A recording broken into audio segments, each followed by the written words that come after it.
nas espondiloartrites. E as uveites nas espondiloartrites, elas são um sinal de uma apresentação muito importante desse complexo, esse vasto espectro que está relacionado à manifestação no olho da doença da coluna, que também se manifesta em outras partes do corpo. Então, nossa aula residente de hoje é a Luciana de Souza, do primeiro ano, e a moderadora é a doutora Carla Dionello, minha querida amiga, professora do Fundão, né, de reumatologia, staff também lá do Fundão, e chefe da reumatologia do HCE, desculpa. E, Carla, obrigado pela sua presença mais uma vez, de estar aqui conosco, compartilhando esse momento. E vamos começar.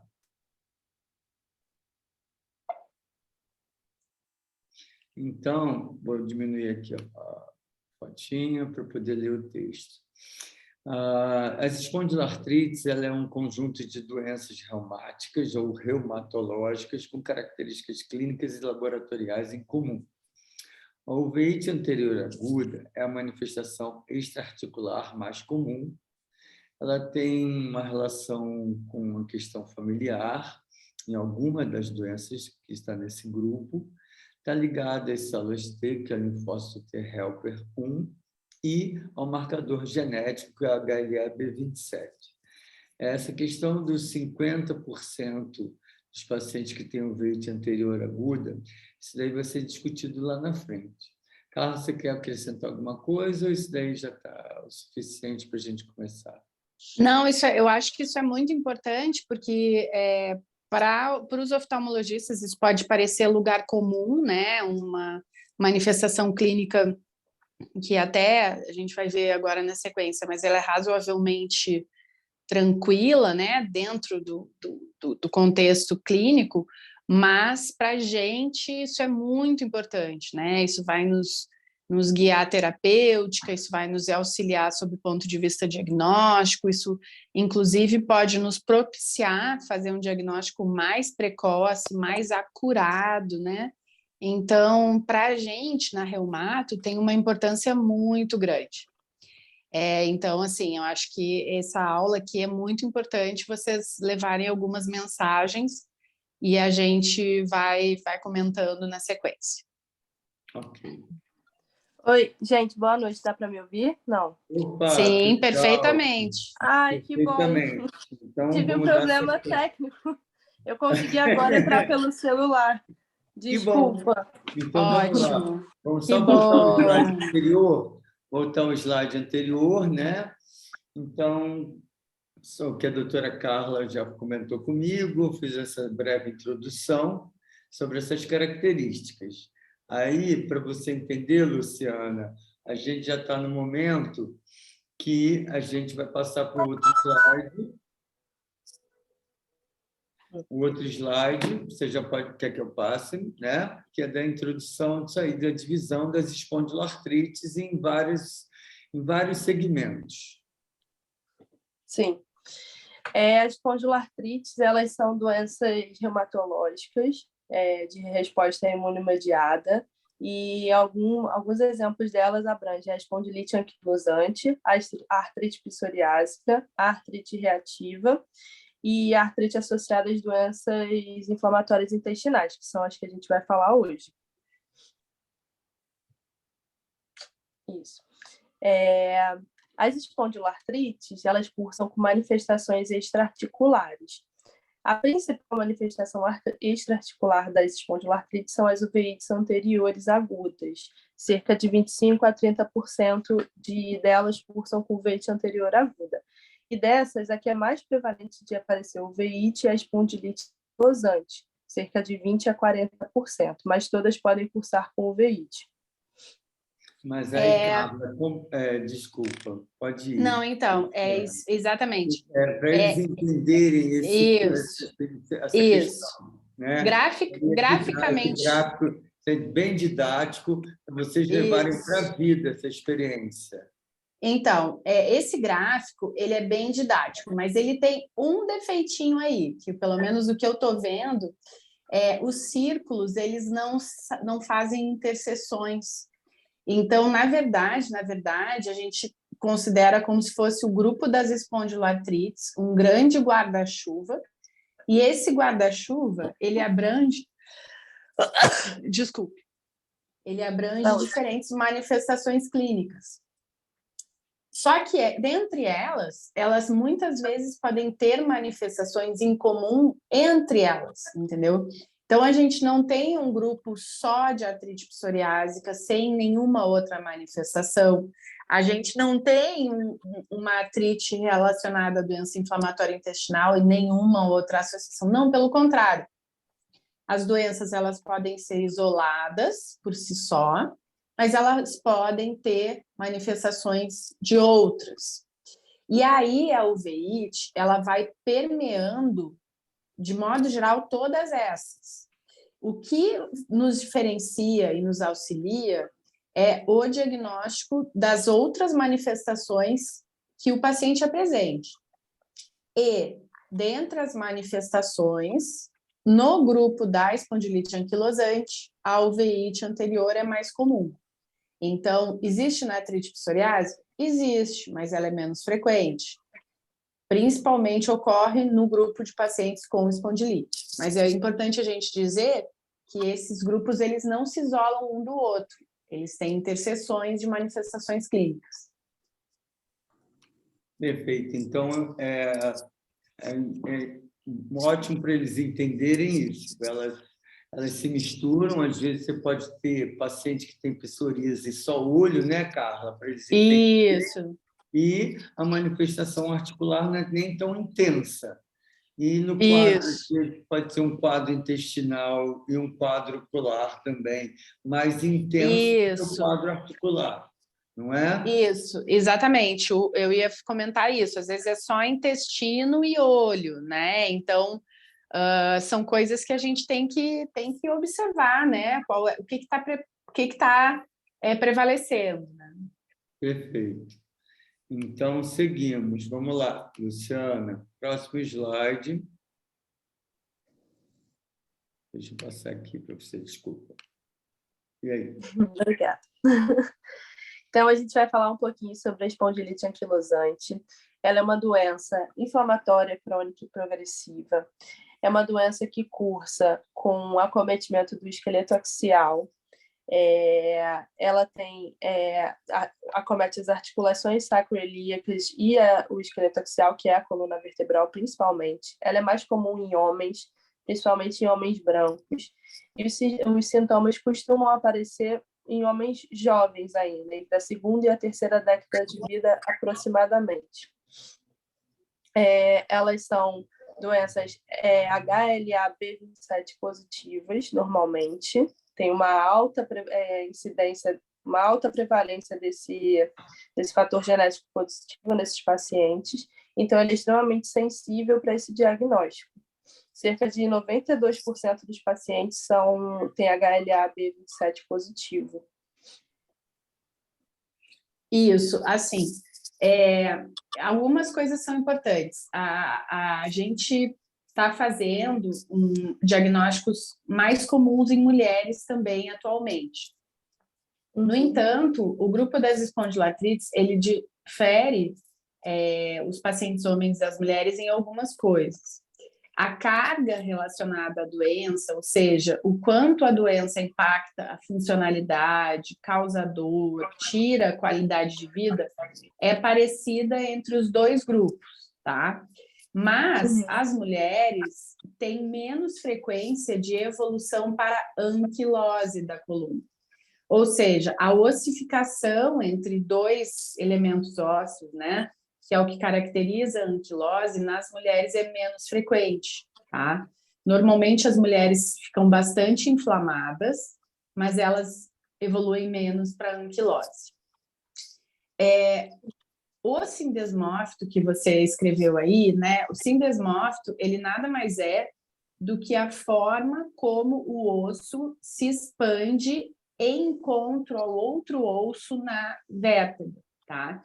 Então, o corpo vertebral superior, ele vai criando essa estrutura, que se chama sindesmófito, que é um tipo de calcificação, que vai se dirigir para a próxima vértebra, para a vértebra contígua. Pode ser da vértebra superior para inferior, da inferior para superior, tá? E o interessante do sindesmófito na espondilite anquilosante é que ele é bastante sutil, ele é delicado, mas ele pode acontecer em várias vértebras. Quando a gente vê sindesmófitos englobando muitas vértebras, a gente dá o nome de coluna em bambu, tá? Que é o que caracteriza a espondilite anquilosante. Tudo bem. Sim. Sobre as mulheres, eu li em algum artigo que eu dei uma estudada que o estrogênio pode ser um fator protetor para as mulheres. Isso é hipótese, né? Não tem nada comprovado assim 100%. Tanto é que é um foco grande de pesquisa na atualidade, essas diferenciações em termos evolutivos das duas doenças. Por que as mulheres elas ficam doentes tanto quanto os homens, mas não necessariamente evoluem tanto para anquilose? Então, isso tem sido foco de estudo. Sim. Entendi.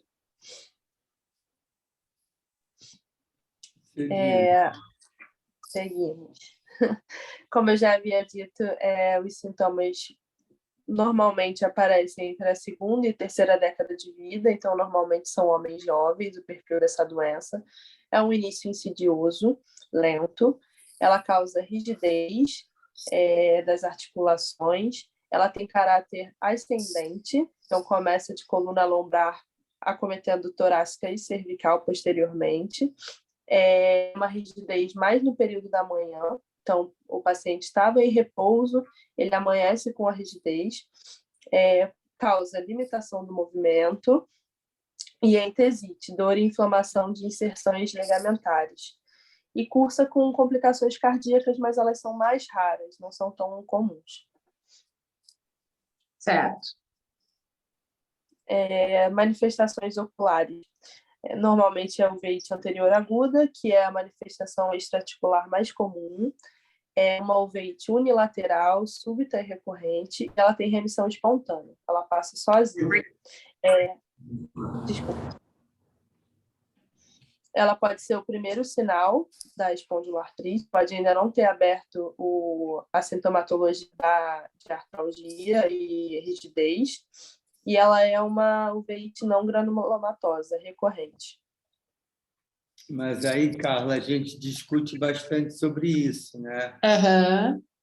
Isso. O olho vermelho, que é sempre a aula que eu dou para eles, antes a gente entra nesse tópico, muitas das vezes a espondilite anquilosante ou espondiloartrite, elas apresentam-se como uma discreta uveíte que melhora espontaneamente. O paciente vai à emergência, não tem nem ainda quadro clínico fechado de uveíte, e na emergência oftalmológica é passado um colírio de corticoide, gradativamente ele melhora, né? Que a apresentação, na grande maioria dos casos, é leve, ou pode ser um quadro de episclerite, que também é muito frequente, né, Carla? A gente fala a episclerite, a esclerite também ocorrem de forma branda. Então, é aquela questão do dilema no diagnóstico do oftalmologista, que vê na emergência e pensa que é uma conjuntivite e trata, e o dilema do reumatologista, que, né, Carla, vocês têm muita a queixa da lombalgia, da dor inflamatória, da região lombar, passa na emergência pelo clínico geral ou pelo ortopedista e fica tomando anti-inflamatório não hormonal, não é isso, Carla? Exatamente. Por causa da diferenciação do que para nós é um sintoma muito cardinal, né, que é o padrão de dor, né? O padrão de dor inflamatória é bem diferente do padrão de dor mecânica, e isso, infelizmente, não é muito facilmente reconhecido, entendeu? Então, é por aí. Muita daí outra coisa, está dentro do rol do tratamento da lombalgia o anti-inflamatório não hormonal. E muitas vezes o paciente exatamente. é um atleta, ele melhora pelo esforço, pelo fortalecimento da musculatura. Então, Isso, são fatores, né, Carla, exato, exatamente. que demoram tardiamente chegar ao diagnóstico realmente da gente pensar e associar. Não é muito fácil assim, isso daí é na teoria, na vida É, prática, é né? bem difícil, exato. E muitos dos pacientes têm um padrão de dor que não é classicamente inflamatório. Às vezes eles se misturam, tem um padrão também um pouco mecânico. E então isso não é assim, A mais B igual a C, pelo contrário. Então, seguimos. O tratamento axial vai ser feito com AINES e anti-TNF. E o tratamento ocular pode ser feito com cicloplégico e midriático para evitar a ocorrência de sinéquias, que acontecem se não tratar, e para reduzir a dor desse paciente. E corticoides tópicos. Também pode ser feito anti-inflamatório não hormonal com corticóide sistêmico. Então, vamos Tá, discutir um pouquinho essa isso, parte, Vamos Carla. parar um O que pouquinho. é Isso. para o oftalmologista tomar conta e quem é o reumatologista que vai tomar Perfeito, conta. Vamos não atrapalhar vocês, para eles, como perfeito. residentes de oftalmologia, que vão ver o paciente na emergência e não vão estragar para você que está pronto, está Muito diagnosticado, bem, né, tudo que você já fez, ou o que não deve ser feito e já te encaminhar, te orientando. perfeito. Bom, eu vou só comentar um pouquinho antes de entrar, assim, no que a gente vai, como vocês nos ajudam mais e como a gente pode se ajudar mais mutuamente. Em relação à espondilite, o tratamento do comprometimento axial, então, acho que aqui vale um parênteses. Comprometimento pode ser das articulações periféricas, né? Aí eu estou falando de tornozelo, joelho, punho, tá? Por exemplo, cotovelo. Pode ser misto, ter o comprometimento periférico, e pode ser iminentemente axial. Quando eu falo de axial, eu estou falando de coluna e bacia, principalmente, articulações coxofemorais, tá? Então, na reumato, essa diferenciação de manifestações clínicas nos auxilia na escolha terapêutica. Se o paciente tem só comprometimento periférico, de modo geral, a gente vai fazer tratamento com anti-inflamatórios, uso de medicações imunossupressores sintéticos e imunobiológicos, eventualmente. Se o paciente tem comprometimento misto, da mesma forma. Mas, se o paciente tem o comprometimento axial, vai ir de anti-inflamatório para imunobiológico, tá? E às vezes em associação. E dentro do tratamento da forma axial, a gente pode utilizar tanto anti-TNF quanto inibidores de interleucina 17A. Tá? Atualmente tem até um que não chegou no Brasil ainda, que é IL-17A e IL-17F. Mas vamos ficar na IL-17A. Tá? Então, inibidor da interleucina 17A, da fração 17A. Só que, em relação ao olho, a gente tem que fazer uma escolha, porque, eventualmente, se o paciente é um paciente que tem uveíte de repetição, a gente não vai utilizar o inibidor de L17A. A gente vai ficar no anti-TNF, tá? Então, para vocês lembrarem isso, que dentre as opções terapêuticas a gente tem mais de um inibidor, mas paciente que tem forma refratária grave de comprometimento ocular, ou seja, paciente que tem uveíte direto, a gente não vai optar por inibição de IL-17. A gente vai ficar no anti-TNF. Bem, como que o oftalmologista nos auxilia muito? Em primeiro lugar, nessa questão diagnóstica, com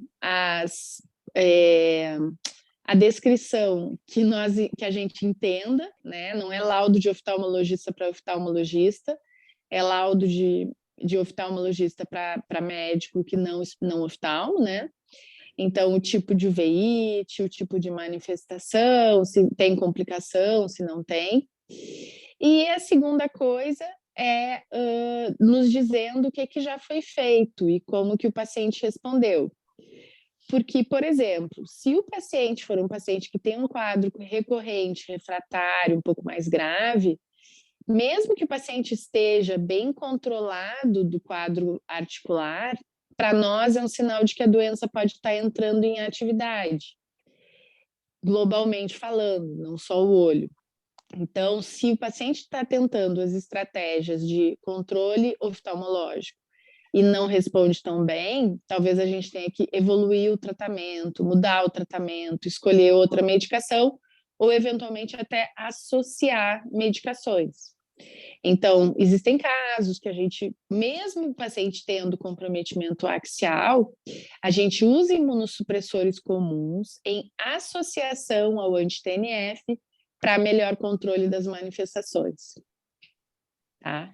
Então, eu acho que essa é uma mensagem importante. Sim, para eles entenderem, é tipo, nós, gente, com o apoio do reumatologista, ou às vezes o paciente é até acompanhado por um clínico, às vezes até acompanhado por um ortopedista, ele está controlado sistemicamente, mas só que o olho está tendo apresentações, manifestações de reativação da uveíte. Então, a gente, ao invés de colocar corticoide para o paciente, prescrever, estragar tudo que eles já conseguiram, que é o desmame do corticoide, que isso é muito lento, a corticodependência, mas os problemas que advêm disso, que é gerar paciente com xingoide, estrias, e paciente de espondilite pode começar novo, ter estria, ter acne, né, virar hipertenso, diabético.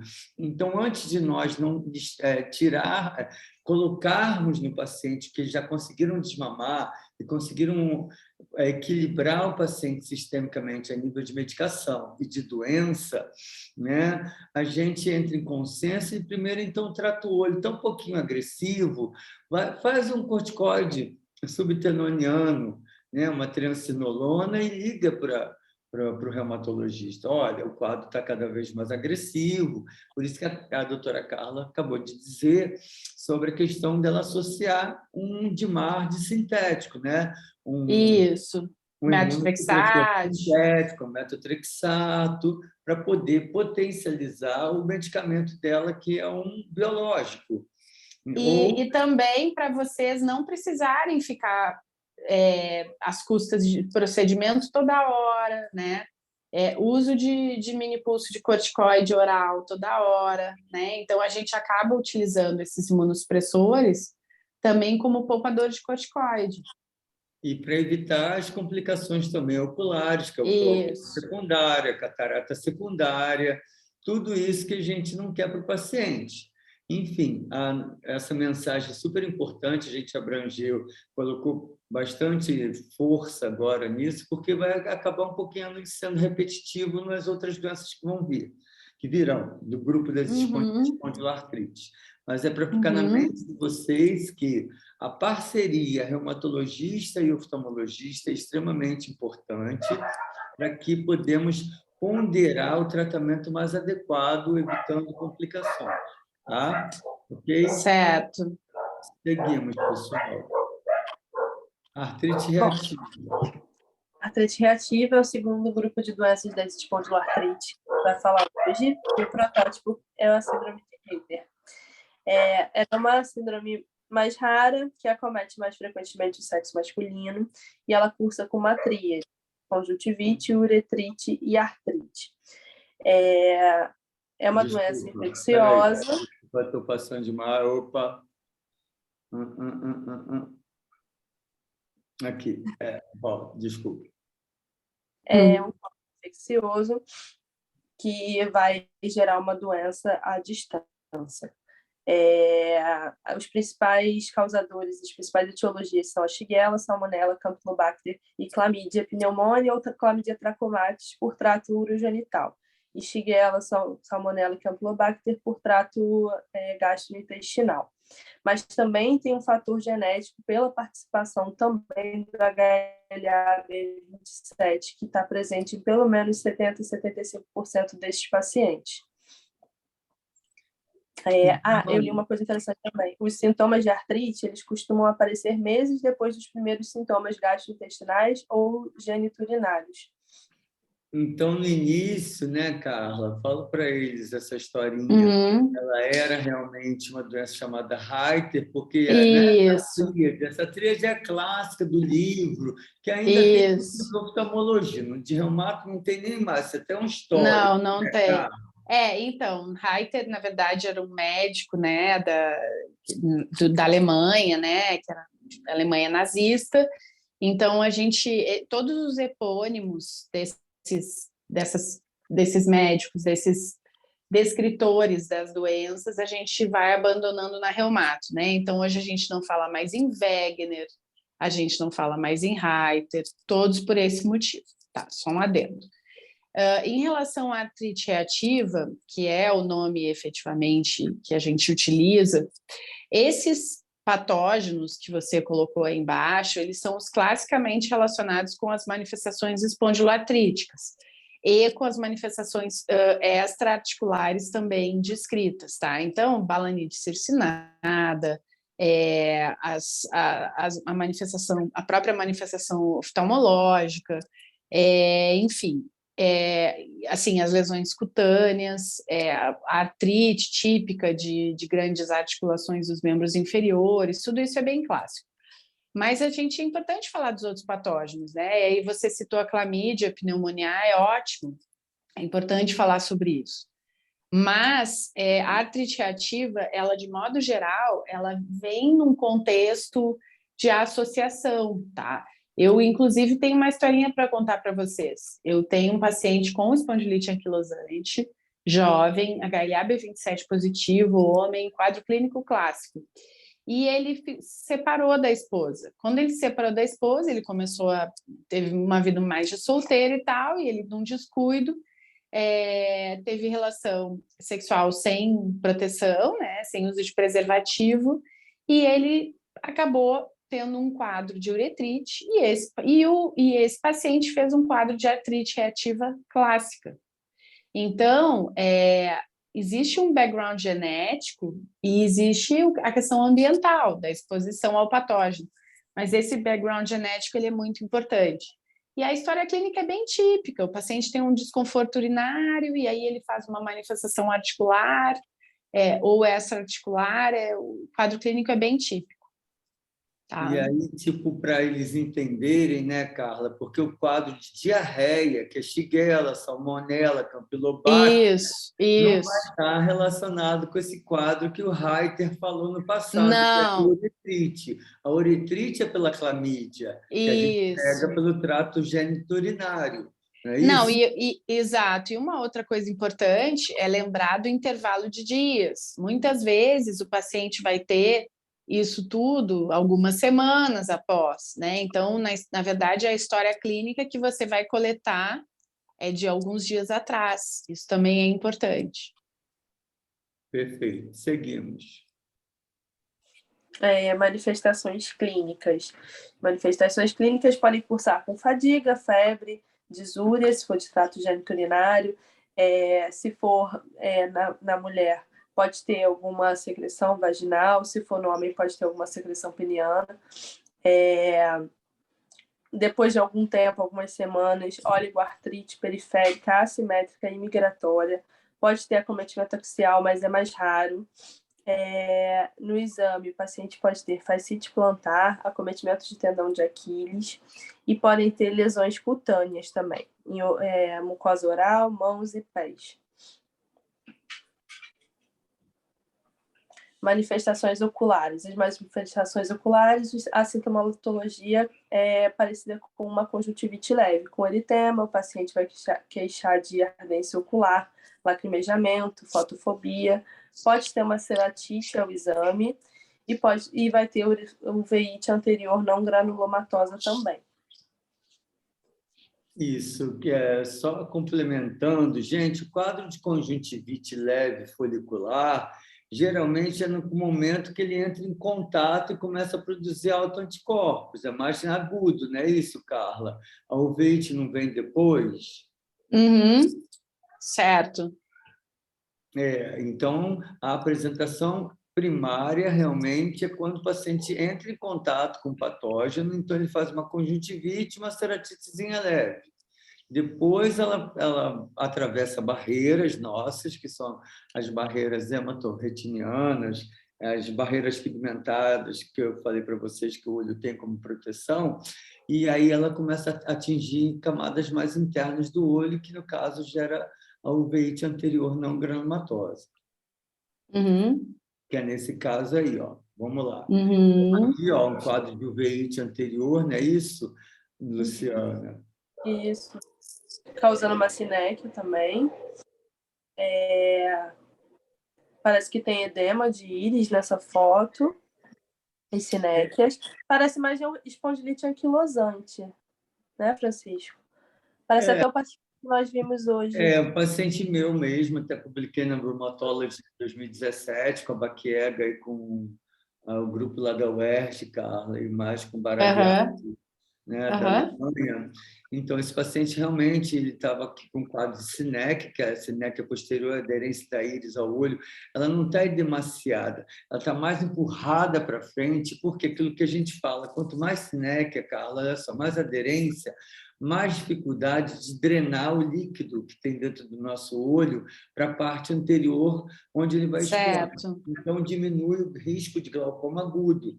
Então, dilatando a pupila, você vê que aqui ela consegue dilatar. Em toda essa parte sinequiada ou aderida, a gente tem o objetivo, na emergência, de tentar romper, como eu falo para eles. Tentar romper a sinéquia durante a emergência com uma overdose de midriáticos, mas conjugado com corticoide. Nisso você consegue um pool de relaxantes da íris e você consegue romper muitas das vezes as aderências, e essas aderências têm um risco para a gente disso. Ó. Mas essa íris, a íris chamada íris em bombê, ela é empurrada para frente por causa do conteúdo do humor aquoso que está atrás da íris e aumenta a pressão intraocular. Então, esse é um medo da gente de ver um paciente assim na emergência. E realmente tentar romper isso na emergência, que eu falo para eles, de 10 em 10 minutos, intercalar um midriático com um corticoide para a gente conseguir romper, porque o paciente está na fase aguda. Então, na fase aguda, a gente já consegue romper a sinéquia. Quando ele chega para a gente já com a sinéquia, já no quadro fora de atividade, isso aí é complicado, porque o paciente provavelmente já vem com a pressão intraocular alta. Então, eu vou precisar acalmar o olho para o paciente ter que operar depois até um glaucoma secundário, uma catarata, tirar soltar, né, as sinéquias. Mas será que o paciente ele pode operar esse olho? Operar um olho a quente, um olho a frio? Né, da doença do corpo dele ainda não foi diagnosticada, ou foi diagnosticada e não está tratada. Então, isso aí para a gente é um dilema. Perfeito. Então, isso aí é para a doutora Carla, como trabalha muito com isso, né? E a gente trabalha, né, Carla? Agora você está tendo um entendimento maior da importância para nós da sinéquia posterior. Né? Interessante. E aí, vamos lá, Luciana, a questão da conjuntivite que eu falei para você. Isso, reação folicular na outra imagem da conjuntivite, que pode ser muito confundida na emergência com uma conjuntivite viral, como o professor falou. Não é uma papilar gigante essa, está mais para folicular. Tá? Papilar gigante é uma conjuntivite de alergia, né? Ou de outros tipos de doenças que têm a papila apresentando. Ela não é uma papilar gigante, ela é uma reação folicular. Pode ser confundida realmente com vírus. O vírus dá muita conjuntivite folicular. Então, tá, seguindo. É o tratamento sistêmico. Eu me recordo até de ter estudado na época para a prova de residência e eu tinha visto que era fundamental fazer o antibiótico. Aí depois estudando eu já vi que tem alguns questionamentos sobre isso, enfim. Mas o antibiótico seria interessante para erradicar a bactéria, principalmente se for a clamídia. Principalmente para clamídia. Isso, principalmente para a clamídia foi o que eu li. A azitromicina, mas agora a primeira escolha é a doxiciclina. Isso, exato. E os sintomáticos, anti-inflamatórios, analgesia, pode ser feito fisioterapia se o paciente tiver artrite. E eu vi também sobre o metotrexato e o anti-TNF. E tratar o parceiro. Então, Carla, explica para a gente assim, mais didaticamente essa quantidade terapêutica que tem aí. Então, é o que ela falou, né? Se for o passado se for pós-diarreia, né? Vamos supor que seja pós-shigella. Se o paciente não tem mais manifestação de diarreia, não tem o que você fazer, né? Não tem o que você combater em termos de patógeno, mas a clamídia sim, né? E a clamídia é importante pensar exatamente isso, né? Fazer a doxiciclina. Tem alguns médicos que preconizam fazer mais tempo, mas a princípio 14 dias seria suficiente. Tratar o parceiro é importante. E para o quadro de artrite reativa, a gente vai acabar ficando somente com o imunossupressor e podendo ir a anti-TNF mais raramente, tá? Até porque a artrite reativa, de modo geral, ela é autolimitada. Ela tem uma duração de alguns meses. Então, muitas vezes, inclusive, a gente faz aquele tratamento um pouco mais intenso no início, e aí, quando o paciente estabiliza ali com 4 meses, por aí, a gente começa a fazer a retirada. Começa a reduzir gradualmente a dose e, posteriormente, até chegando à retirada total da medicação. Tá. Então, é interessante isso mesmo, raramente, porque ela é autolimitada, a artrite reativa, né? Exato. Um ou outro paciente entra com um supressor sintético, que é o metotrexato, a sulfasalazina. Às vezes a gente faz com o objetivo de poupar corticoide e aí depois, tateando, já vai retirando, não vai ficar por muito tempo, não. A abordagem que você falou que alguns médicos preferem a doxiciclina por mais de 14 dias. Por quê? Eu vou voltar aqui para vocês no slide anterior, desculpa. Aqui, ó, o que acontece? A conjuntivite folicular da clamídia, ela vai levar a cicatrizes na conjuntiva tarsal e gerar a conjuntiva tarsal, ela vai entropiar. Então, ela faz um entrópio cicatricial, que é chamado tracoma. Então, se a gente observa a conjuntiva com reação folicular, né, característico de que o paciente está em atividade de clamídia, conjuntivite por clamídia no olho, ele vai ter as focetas de Hasselbalch, vocês vão ver isso, tem isso que é na prova, tá? Isso daí necessita que a gente prolongue o tratamento para prevenção do tracoma, porque o tracoma é uma das doenças que mais levam a cegueira para nós, Carla, porque a pálpebra vira para dentro, ela entropia, e ao entropiar, os cílios arranham a córnea, e muitos pacientes levam à perda da visão por causa do tracoma. Isso daí é endêmico em Camarões, e lá em Camarões, os médicos sem fronteiras, eles iam da Universidade de Barcelona, quando eu estudava lá, para utilizar a doxiciclina em pomada, que aqui no Brasil não entrou ainda em uso, mas existe isso, um trabalho, né, dos médicos sem fronteiras, porque ela é endêmico, a clamídia, e que gera o tracoma. Então, por isso que aqui no Brasil, muitos médicos ainda preconizam esse uso de mais ou menos mais tempo para evitar o tracoma. Perfeito. Então, vamos lá. Tratamento ocular. Tratamento ocular. A gente vai tratar essa conjuntivite com anti-inflamatório também não esteroidal ou com corticoide colírio. E a uveites anterior aguda com cicloplégico ou corticoide também tópico colírio. O cicloplégico é importante também para reduzir a dor do paciente. artrite psoriásica. Introdução. Artrite psoriásica, cerca de 25% a 35% dos indivíduos vão desenvolver artrite em algum momento, não apenas aquelas lesões de pele que a gente já conhece, são mais populares para a gente saber. A artrite, quando se desenvolve, ela é assimétrica, pode acometer articulação sacroiliaca, joelhos, e o Francisco passou um slide, eu não lembro. Desculpa, errei aqui, peraí. Sem problema. Peraí. Opa. Volta um. Ih. Foi de uma extremidade. Pronto, pequenas articulações. Tá, então hoje vocês, né, viram, a Isabela passou para mim, não é isso? E acho que você também não acompanhou, não foi? Uma paciente com artrite psoriásica.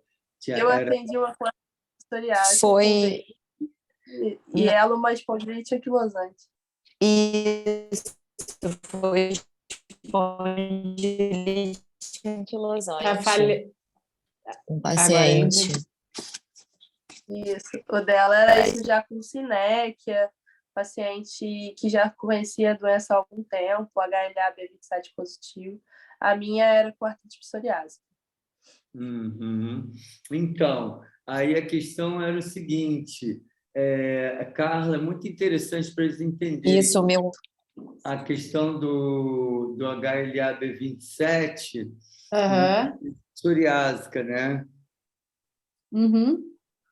Ele é mais frequente do que em algumas outras doenças, como é mais frequente na espondilite anquilosante. Nem todo paciente com espondiloartrite tem HLA-B27 positivo. Isso, o HLA-B27 positivo na artrite psoriásica não é tão valorizado. Na verdade, ele inclusive não entra obrigatoriamente no nosso protocolo de investigação, tá?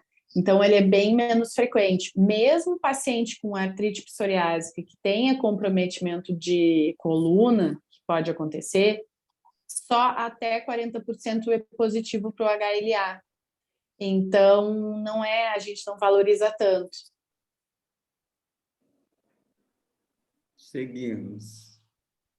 Manifestações clínicas da artrite psoriásica. Bom, a principal são as lesões dermatológicas da psoríase, que são aquelas placas elevadas, descamativas, principalmente em couro cabeludo.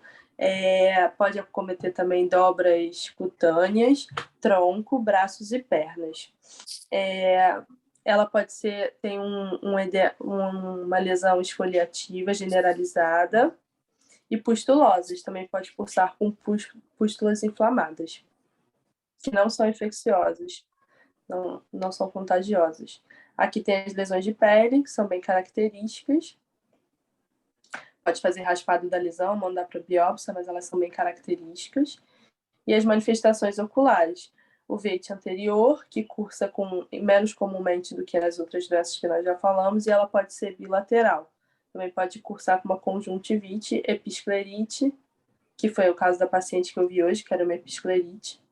E o tratamento. O tratamento é interdisciplinar, com a ajuda do reumato.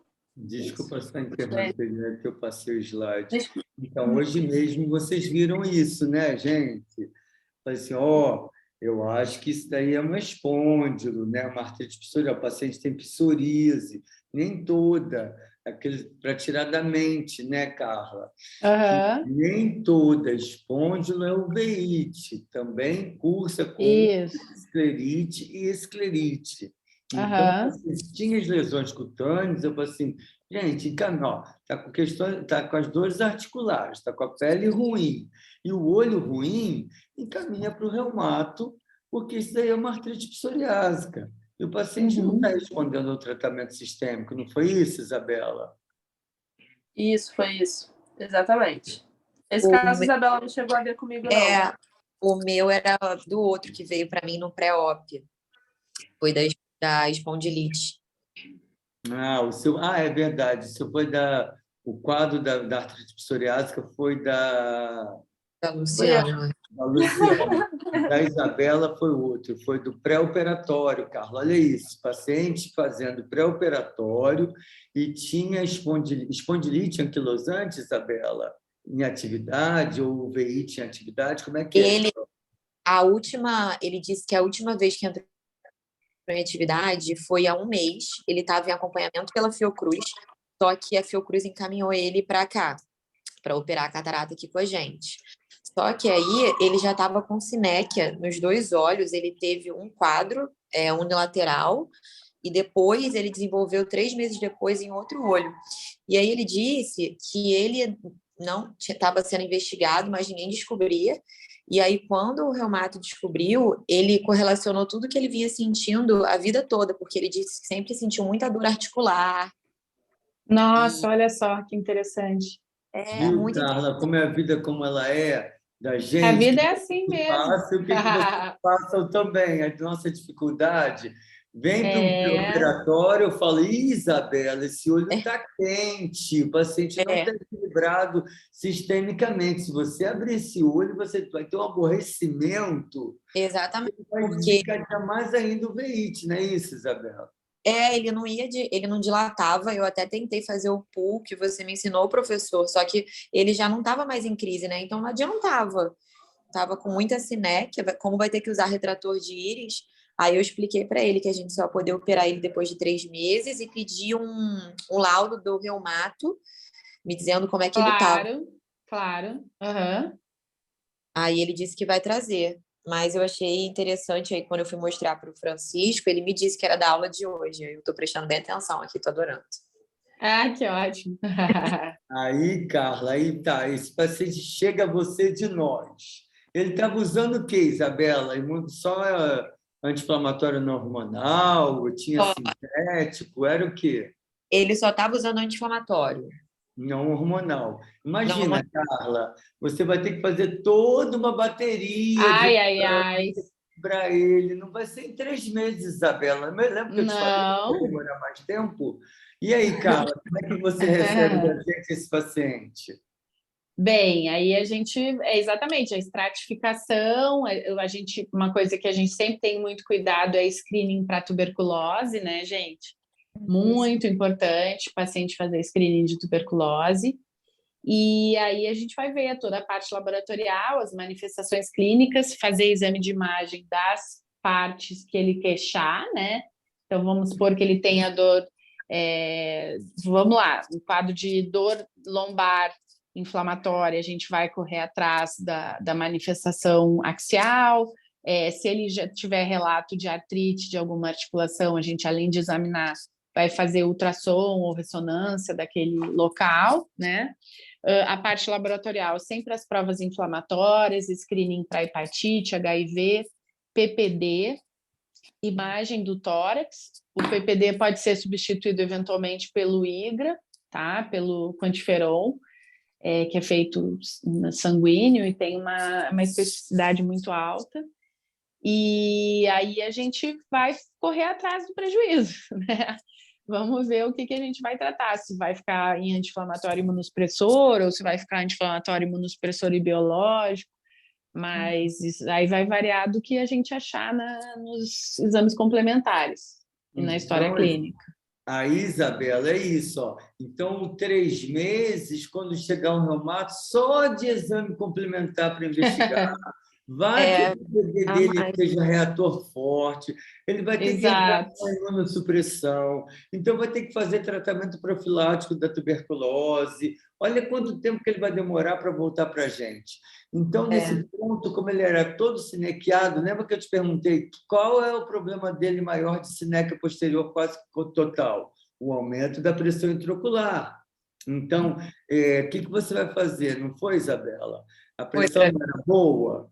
A pressão era boa, o paciente estava controlado, então dá para ele ir ao reumatologista, ficar acompanhando com a gente, para ver se não vai ter uma reativação, né? Então, realmente, vai ter que esperar um tempo até a gente poder fazer a cirurgia, porque é aquilo que eu mostro para vocês, Carla, na aula de vocês, tipo, na cirurgia, que é quando a gente faz a cirurgia, a gente ativa o nosso medo, não é a infecção, não é a patologia. O nosso medo é reativar o veíte. Aham. O trauma cirúrgico, imagina, tem que pegar aqui, ó, essa íris aqui, conseguiu romper, ó, aí todo o pigmento da íris, na emergência, ó, pingou o colírio e conseguiu romper esse nécleos, ok? E os pigmentos ficaram aqui no cristalino. Imagina ter que romper as nécleos todas. Você vai fazer um trauma na íris, é isso que vocês têm que entender. Então, esse trauma iriano necessita que nós temos que fazer um corticoide no transoperatório, não é no pré-operatório. O paciente está estável. Então, foi até o trabalho do Rafael, que foi residente daí, ganhou prêmio até na Sociedade Brasileira de Uveíte, sobre no transoperatório. Faz uma triacinolona subcraniana, se tem muita sinex, está muito aderida. Faz Eu um ia perguntar corticoide agora. endovenoso no paciente, mas não passa corticoide antes nem depois, para não atrapalhar todo o tratamento que a doutora Carla e outros reumatologistas conseguiram desmamar o corticoide. Então, a gente quer evitar que ele entre em atividade. Mas, então, a gente faz só faz, né, uma localizada no olho, uma subconjuntival de corticoide, para que no pós-operatório o olho esteja calmo e não tenha reativação. Tá? Isso é muito importante e interessante para vocês, porque isso vai ser na prática, no dia a dia. E Isabela está vendo isso, ainda mais que Isabela fica no meu dia de centro cirúrgico, ela vê as cataratas uveíticas, ela vê como lidar com cada uma. Poxa, Infecção. que super oportunidade, hein, pessoal? Muito legal mesmo. Isso vale ouro para vocês. Mas Nossa, eles rodam, né? Eles rodam. Então, como rodando, eles vão vendo várias especialidades lá no Oculistas, Carla. Então, muito legal. realmente, é muito legal para eles entenderem isso, né? Então, cada catarata uveítica, glaucoma uveítico, tem uma abordagem diferente. Enfim, vamos seguir. O tratamento. O tratamento também exige uma interdisciplinaridade. A gente vai encaminhar esse paciente para o reumatologista, pode encaminhar também para o dermatologista, por conta das lesões de pele. A gente vai avaliar o comprometimento articular desse paciente, cutâneo, e uma opção de tratamento que eu li são as DARMIDs, né? As drogas que alteram a atividade da doença.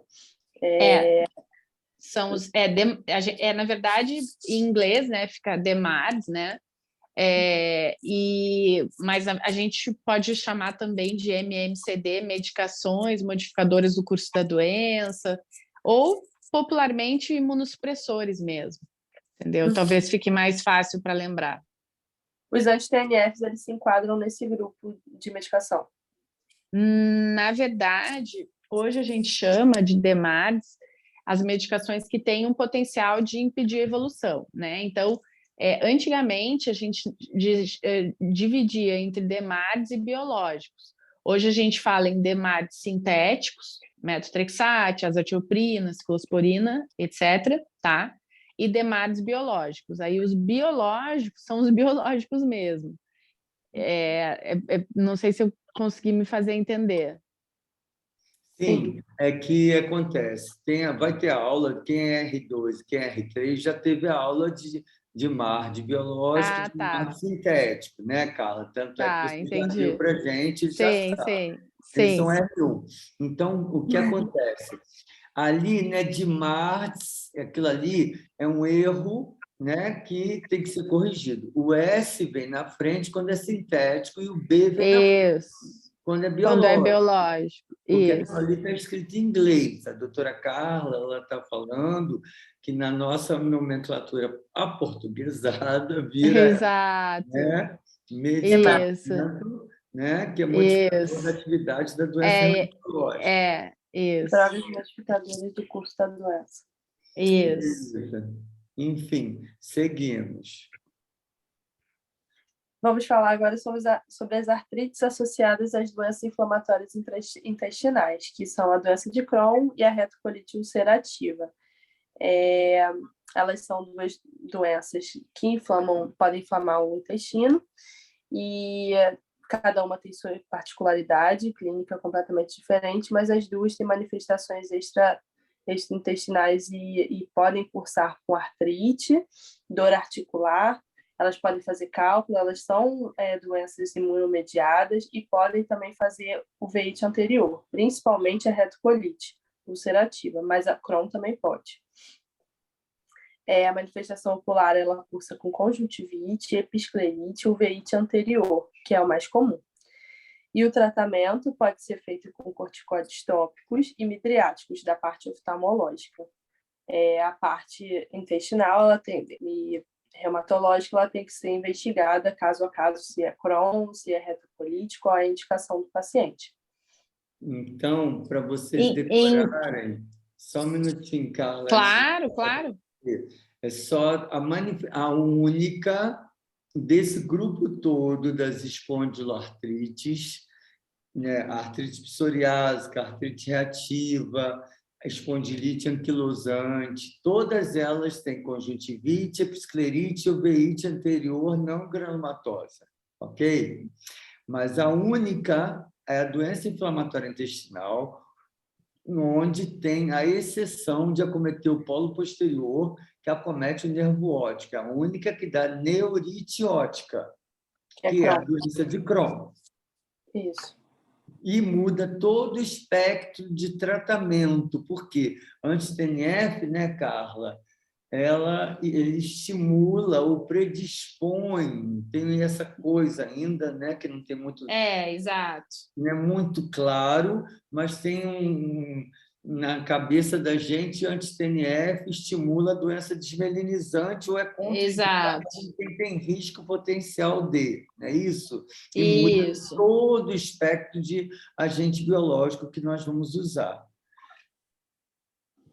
Isso.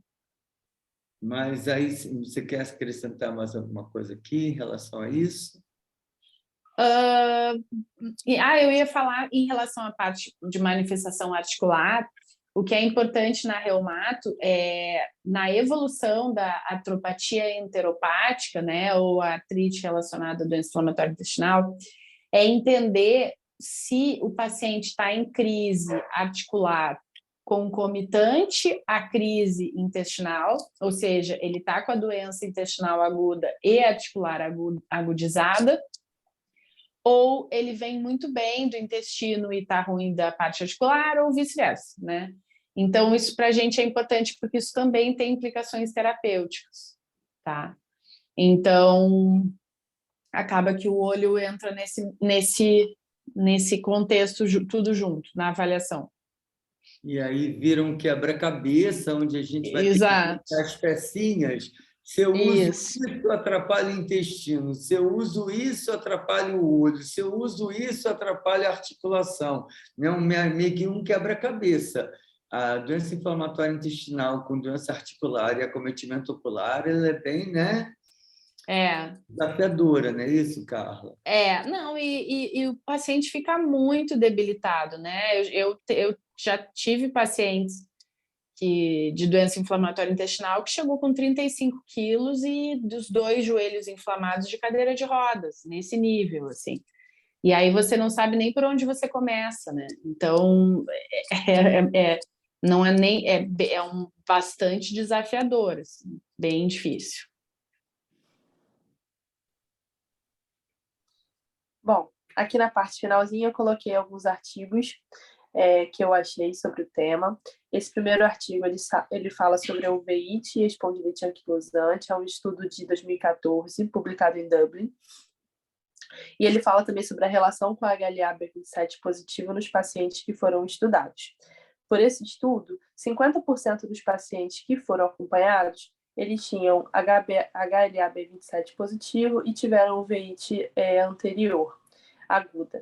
E 40% dos que tinham uveíte anterior aguda idiopática, não se sabia a causa, eles tinham espondilite anquilosante que não estava diagnosticada ainda, até então.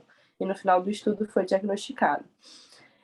Esse estudo, ele trouxe um questionamento. Quando a gente deve encaminhar todos esses pacientes de uveíte para o reumato? E a resposta é que sim, porque 1/4 dos pacientes com uveíte anterior, eles não tinham ainda a manifestação da espondilite anquilosante de artralgia, de artrite e tudo mais.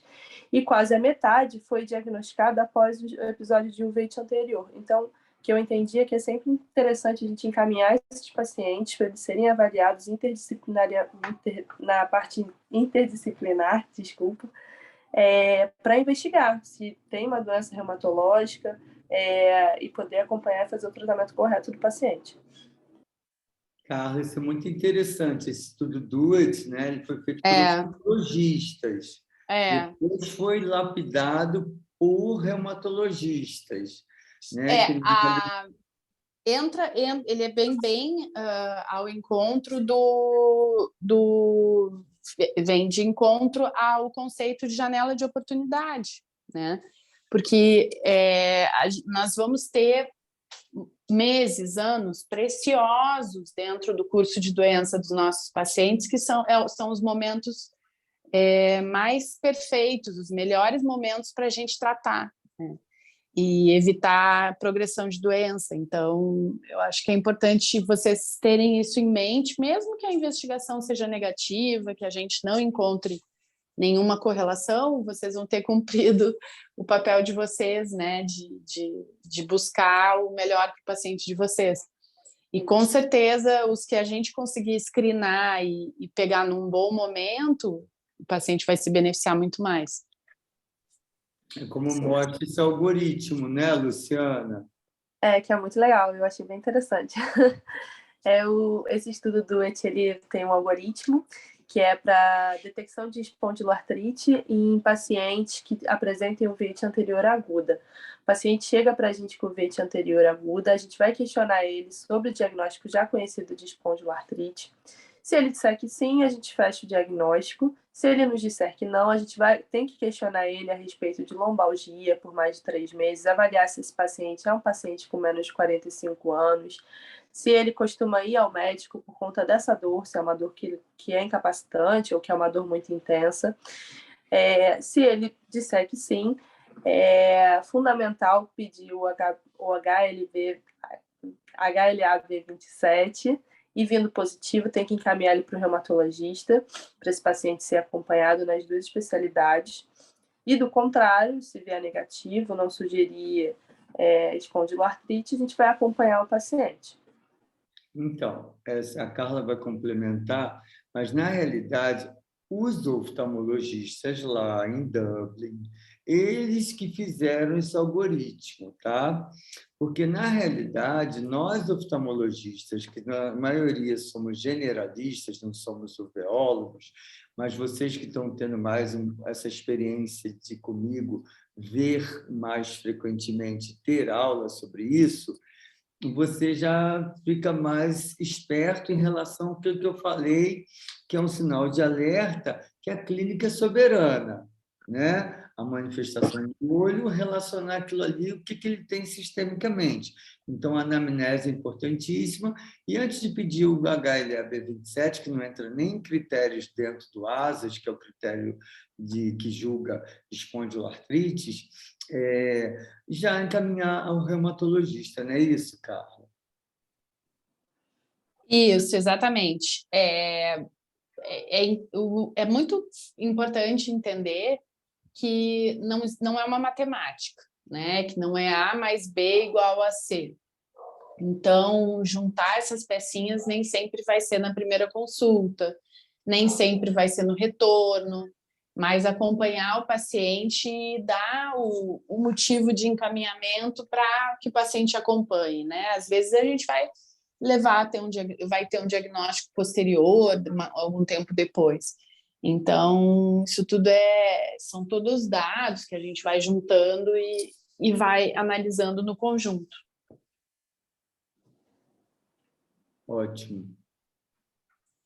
Bom, outro artigo é também sobre o envolvimento ocular dos pacientes com espondiloartrite, trabalho do professor Francisco. Trabalho que, como resumo, as doenças inflamatórias oculares elas estão envolvidas em doenças inflamatórias sistêmicas. A uveíte anterior aguda está intimamente ligada à espondiloartrite e à positividade do HLA-B27. Então, todos esses pacientes eles têm que ser vistos, têm que ser acompanhados, têm que ser investigada essa uveíte anterior. Às vezes é difícil a gente fazer esse diagnóstico na emergência, como foi dito, mas a gente acaba deixando de passar um diagnóstico que é importante para o paciente. E outras manifestações oculares, como a episclerite e a esclerite, também podem ocorrer, mas são menos frequentes. A mais frequente é a uveíte.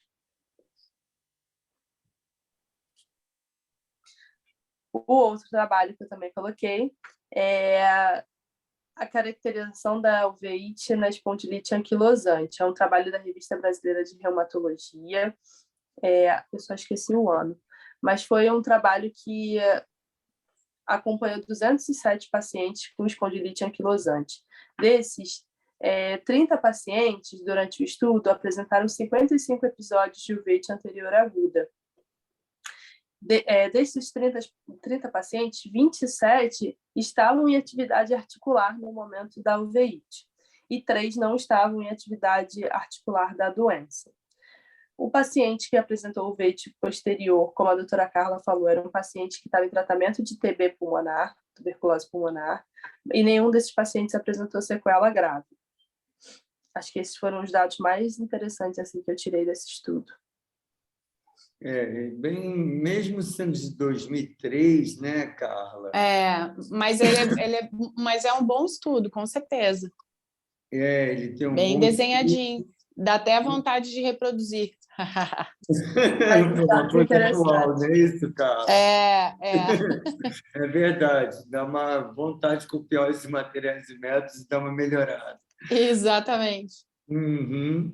Mas, enfim, o que fica aí de alerta, gente, que mesmo antes do advento da terapia biológica, né, já até existia a terapia biológica, mas que era um ou outro remédio que existia. Acho que na época só tinha infliximab, não é isso, Carla? Acho que sim, acho que dessa época era praticamente só infliximab. De anti-TNF só era infliximab. Era o que podia tratar o uveíte espôndilo, e isso daí era o máximo, né, Carla? Nossa, era aquele paciente que a gente... Meu Deus! Hoje, quando a gente pensa no... Revolução. Hoje, quando a gente pensa o quanto é comum, né, frequente a gente usar, na época era um negócio fantástico, assim. Mas o que importa aí é mostrar essa questão das apresentações clínicas dos pacientes, né? A questão articular, quando tem olho, como é que se pensa, como é que se aplica o tratamento. Então, é importante mesmo ter isso como referência. Uhum. E o último trabalho é da Revista Brasileira de Oftalmologia, de 2007, publicado em Curitiba. É um trabalho que também fala sobre as uveites anteriores da espondiloartrite. E dos pacientes que foram acompanhados, 12 pacientes apresentaram, do total de 77, apresentaram uveite anterior, sendo que apresentaram uveite, sendo que 83% das uveites eram anteriores, então é a grande maioria. E o delta T entre a artrite, espondiloartrite, e a uveíte, em alguns casos, de 4 meses entre a artrite reativa e a uveíte, e casos de até 73 meses entre a espondilite anquilosante e a uveíte, em alguns casos, porque em outros a uveíte pode ser a primeira manifestação da doença. Mas nesse estudo trouxe isso para a gente.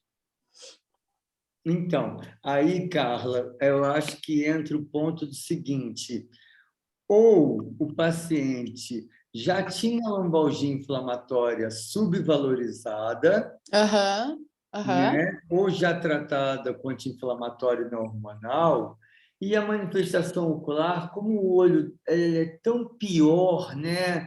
Dói tanto, talvez, a fotofobia. Sim, exatamente. Leva mais emergência. Provavelmente foi isso aí mesmo. Então, acho que é por esse lado, gente. O olho, ele já dá, como falo para os reumatologistas nas minhas apresentações, às vezes não é a primeira manifestação, né, no olho. Ele já teve alguns episódios, como os pacientes ficam com dispersão de pigmentos, sinéquias, o olho às vezes melhora espontaneamente, é tratado como uma conjuntivite. Então, quando a Carla e outros reumatologistas pedem a mim uma avaliação, mesmo com o paciente de olho calmo, eles querem saber se já teve algum episódio anterior, porque Exato. é o curso do tratamento deles, não é isso, Carla? Exatamente. Exatamente. É isso aí. Esse é o pensamento. Isso aí. Esse é outro artigo, outro estudo, que fala sobre a prevalência em relação com as doenças articulares das uveites, e a uveite nesse... desculpa, eu estava falando... Eu troquei, eu acho. Acho que eu estava falando desse sobre o anterior. Como eu estou vendo no celular, eu não estou vendo a tela direito. Esse foi o que eu comentei. Sobre os 77 pacientes que foram estudados, a uveite foi encontrada em 12 desses pacientes. Porque a uveite na anterior realidade foi é parecido 83%. um artigo do outro. Eu estou com a telinha pequenininha aqui, eu não estava vendo Não, mas direito. relaxa, isso daí é porque todos os dois têm a mesma essência. Vamos agora, desculpa, Carla. Então, caso queira ficar, né, pode ser, mas eu não sei, por causa do seu horário, seus filhos, né, eu agradeço. Né, eu que agradeço o convite, como sempre. Adoro participar. Da sua Eu agradeço presença também, aqui foi conosco. ótimo. Né? Vocês agora já conhecem a doutora Carla, professora do Fundão. Né? Um dia que vocês forem fazer o VIT lá como fellow, e vocês encontram a doutora Carla na reumatologia. A gente tem alguns pacientes em comum lá, alguns, inclusive com contra-referência, que é muito legal, que é, né, o paciente, vocês virem nos procurar por manifestação oftalmológica, né? Que, tipo, não é a gente que pediu para avaliar, vocês vêm nos procurar, isso é muito bom. E cada vez mais a gente conseguir disseminar, né, esse conhecimento dessa linguagem que a gente precisa sempre trocar, né, Carla? Tá em Exatamente. Para poder continuar a melhorar mais ainda a qualidade de vida do paciente e o nosso entendimento, né, a segurança de tratar. Com certeza. Com certeza. Então, é isso. A gente vai começar agora outro momento, que são as questões da prova do título de especialista D. Não sei se você vai querer ficar, porque vai ser... Não. Tá, joia. Muito obrigada pelo convite, gente. Um abraço, tá? E até a próxima. Muito obrigada. Desculpa o probleminha técnico. Tá tudo bem, isso acontece nas melhores famílias. Todo mundo já passou por isso. Valeu. Obrigada. Quem nunca? Tchau. Tchau, Carla. Obrigado. Vamos lá. Questões da prova do CBO. Francisco, desculpa, acabou que o slide do obrigado. Imagina, meu amor, isso acontece. Eu não foi a primeira nem a última vez que vai acontecer. Vamos ver agora quem são os heróis da resistência que continuaram até agora, para poder fazer as questões da prova. Tá, vamos lá, que eu vou sortear. Questão número 1. Vai lá, lê para a gente. Questão de 2020 do CBO. Das opções abaixo, qual alternativa apresenta uma característica mais comum das espondiloartrites? Letra A. É o quê? Acometimento preferencial de para ler todas, desculpa. Acometimento preferencial de pequenas articulações periféricas. Letra B. Fator reumatoide negativo. Letra C. Positividade para o HLA-A29. Letra D. Presença de nódulos inflamatórios subcutâneos. Então, vamos lá, Giovana, será que você está aí para poder responder? Oi, tô sim, Francisco. Ótimo. Eu acho que a resposta é fator reumatoide negativo, letra B. Perfeito, isso mesmo. O que acontece, falando sobre essa questão, uma daquelas mais comum. Fator reumatoide está relacionado com artrite reumatoide, não está relacionado com espondiloartrites. As espondiloartrites estão relacionadas com o marcador dela. É o quê? O VHS e o PCR. Como ela é uma doença inflamatória, ela não tem um fator que marca o anticorpo contra a doença reumatológica, que é o fator reumatoide. Ela tem, sim, VHS e PCR aumentado, tá? Próximo. Questão de 2018. Assinale a alternativa que melhor caracteriza o veite anterior da espondilite anquilosante. Letra A. É bilateral, não simultânea, na maioria dos casos. Letra B. É bilateral, não simultânea e não granulomatosa. Letra C. Bilateral, simultânea e granulomatosa. E letra D de dado, bilateral, simultânea e não granulomatosa. Ana Leonor, você está aí para poder responder?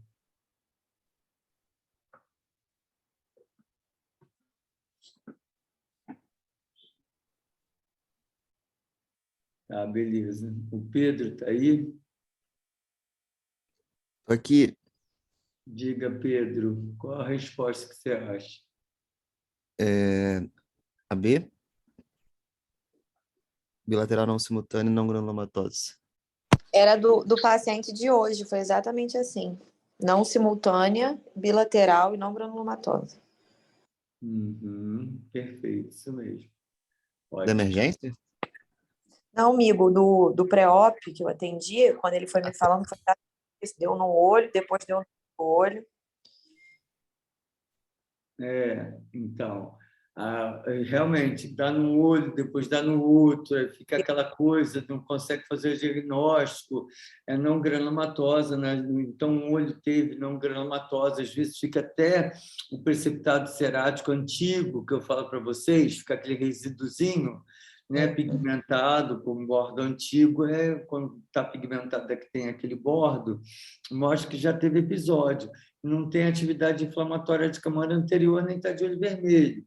Então, já mostra que no olho contralateral teve. É muito raro ter essa bilateralidade simultânea. Qual foi que apareceu ali na aula de vocês que tem bilateralidade simultânea? Que pode ter? Artrite psoriásica, tá? Espondilite anquilosante, não. Vamos lá, essa questão. Qual 2017. Qual dos pacientes com veite anterior e uma das ilustrações alternativas tem maior probabilidade de apresentar HLA-B27 positivo? Essa questão está meio mal escrita, mas dá para entender. Então, qual dos pacientes com veite anterior? Então, o paciente tem o veite anterior e tem alguma alteração dessa da letra A, B, C e D, que tem, né? Uma lesão da mão do paciente, uma lesão torácica com uma cavidade, né? Uma articulação do joelho com alterações articulares e cutâneas, um olho com alteração de heterocromia. Então, deixa eu ver. Isabela, qual delas você acha? A, B, C ou D? Eu acho que é a B, essas alterações aí cutâneas. Que são provavelmente compatíveis com o quê? Manifestações cutâneas de quê? Pode ser artrite psoriásica? Provavelmente. Ah, Provavelmente, está certo. não, do meu amor, aluna de... Lá em cima é uma hanseníase, na Isso. letra C, uma lesão caseosa cicatricial de uma tuberculose, e a outra é heterocromia de Fuchs, que é a letra D. Ah, é hanseníase? Eu não sabia, fiquei me questionando o que era. O quê? A outra? A anterior A a... hanseníase, gente, ó, nariz em cela, Eu não tinha... a mãozinha cheia de defeitos aqui, ó, as lesões cutâneas da hanseníase. Ó, isso eu o não... olho do paciente estrábico, alterações de órbita, né? Então, alterações de nariz, tudo bem característico de lesões da hanseníase, que teve na aula de hanseníase. Aqui é clássico, né? Ápice de pulmão, lesão cicatricial, né? Aquele buraco causado no pulmão devido a ter tido uma infecção por tuberculose. Aqui é a heterocromia de Fuchs, muda a coloração da íris, porque perde o pigmento iriano, aumenta a pressão intraocular e gera um glaucoma secundário, chamado heterocromia de Fuchs, também cai na prova. E aqui realmente são lesões cutâneas, lesões de psoríase em articulação. Então, fala a favor de quê? Artrite psoriásica. Uhum. Beleza. E aí, vamos lá, essa daí. Questão de 2021. Paciente de 25 anos, do sexo masculino, com queixa recente de dor na coluna e redução da acuidade visual de olho direito. Apresenta positividade para HLA-B27. Qual o quadro clínico mais provável de ser encontrado? Letra A. Dor na articulação sacroiliaca em repouso e uveíte anterior não granulomatosa. Letra B. Dor na coluna lombar, a movimentação e vasculite retiniana. Letra C. Redução e retificação da coluna lombar e uveíte posterior. E letra D. Retificação da coluna torácica e uveíte anterior granulomatosa. Vamos lá. Rodrigo, você está aí? Oi, tô sim. Diga. Resposta letra A. Dor na articulação sacroiliaca, que começa na sacroiliaca, e uveíte anterior, não granulomatosa, que foi até uma pergunta anterior, né? Isso. Tá certo. Por quê? Aqui, ó, dor na coluna lombar, a movimentação, não. O paciente já acorda, como a doutora Carla falou, a lombalgia inflamatória do paciente já acorda com dor lombar e que quando ele vai movimentar, tanto é que o paciente que pratica esporte, que faz exercício, ele fortalece a musculatura das ênteses, das articulações sacroiliacas. Então, ele para de ter lombalgia inflamatória. E aí, outro, vasculite retiniana, não. Se a gente está frente a uma doença que dá uveíte anterior não granulomatosa, ela não vai ter um quadro posterior, que é uma vasculite. Então, toda errada. Redução e retificação da coluna lombar será, com 25 anos, o paciente começou a ter atividade agora e já está com isso, e pior, uveíte posterior. Então, já mata o diagnóstico, que isso aí não está certo. Retificação da coluna torácica, não. Geralmente, é retificação da coluna cervical e retificação da coluna lombar, ok? E aqui, o uveíte anterior, granulomatosa, não. Então, tudo errado em todas elas. Então, realmente, Rodrigo, está certo que é dor na articulação sacroiliaca em repouso e uveíte anterior não granulomatosa. E aí, o que a fotinha que eu tenho que tirar sempre, claro. Adoro. Eu tinha colocado o e-mail lá embaixo, mas enfim. Mas não, ok, isso é muito legal, né? Fez da sua aula, ótimo. Parabéns. E parabéns aos heróis da resistência de ficarem aqui até. Obrigado, Obrigada, Marta, também, por gravar a aula. E a gente se vê semana que vem, que vai ser Lucas falando sobre lúpus no olho. Ótimo, Okay? tema legal. Obrigada. Viu, gente, que cada dia, cada momento que vocês vão passando, vocês vão vendo na vida prática, como Isabela agora é R2, né? Pedro, né? Já tem uma experiência maior, já estão na emergência, então estão vendo muito mais frequentemente, né? Então, quem é R3 já viu. Então, é o passo a passo, essa repetição que vocês vão tendo. O veíte é desvendando mistérios, realmente é difícil. Imagina, viu a reumatologista falando? Se para ela, na primeira, segunda, terceira, quarta volta do paciente, ela não consegue diagnosticar, imagina a gente, né? Enfim, mas o que importa é seguir e acompanhar o paciente corretamente. Tá bom, pessoal? Então, a gente se vê sexta-feira. Obrigado a todos. Beijo, boa noite. Boa noite para vocês, Isabela. Bom plantão, bom dormão.